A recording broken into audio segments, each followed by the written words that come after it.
Dhubri ধৰ্মশালাত football প্ৰতিযোগিতাৰ final খেল অনুষ্ঠিত। ধুবুৰীৰ ভাৰত বাংলাদেশ সীমান্তৰ ধৰ্মশালা 14মাত ঈদগাহ ময়দানত যোৱাকালি ফুটবল প্ৰতিযোগিতাৰ ফাইনেল খেলখন প্ৰতিযোগিতা অনুষ্ঠিত হয়।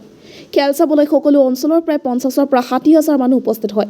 খেলৰ কমিটিয়ে এখন সজাগতা সভা অনুষ্ঠিত কৰে। ৰেলী উলিয়াই বাল্য বিবাহ বন্ধ কৰক, নিচাজাতীয় দ্ৰব্য বৰ্জন কৰক, সৰু পৰিয়াল গঢ়ক, সৰু পৰিয়াল সুখী পৰিয়াল, শিক্ষাই জাতিৰ মেৰুদণ্ড, দুৰ্নীতিমুক্ত সমাজ গঢ়ক, শিশু শ্ৰমিক বন্ধ কৰক আদি শ্লোগান দি ৰাইজৰ মাজত সজাগতা সভা অনুষ্ঠিত কৰে। 8টা দলৰ খেলৰ শেষত ফাইনেল খেল অনুষ্ঠিত হয়। ফাইনেল খেলত অংশগ্ৰহণ কৰে চাহেবগঞ্জ বনাম চাপটগ্ৰাম। দুয়োটা দলেই ভাল খেল প্ৰদৰ্শন কৰে যদিও কোনেও গ'ল দিব পৰা নাছিল। পিছত পেনাল্টিত চাহেবগঞ্জে সেই কাহি মাৰিবলৈ সক্ষম হয়। টিয়ামাৰীৰ পৰা আবু ছিদ্দিকৰ report, north east frontier news.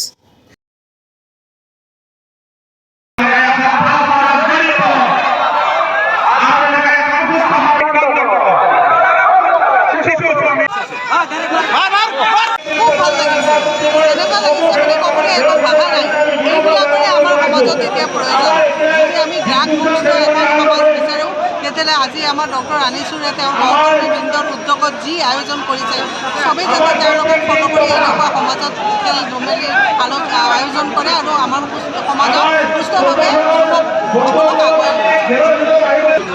আজি আমাৰ একমাহ ধৰা ফুটবল প্ৰতিযোগিতা আজি অন্তিম খেল আৰু খেলখন আজি আমি খুব আনন্দ উপভোগ কৰিলোঁ আৰু আমাৰ ৰাইজক খেল কৰি মেলি ৰাইজক পূৰা আনন্দতে খেলখন সমাপ্ত কৰিলোঁ।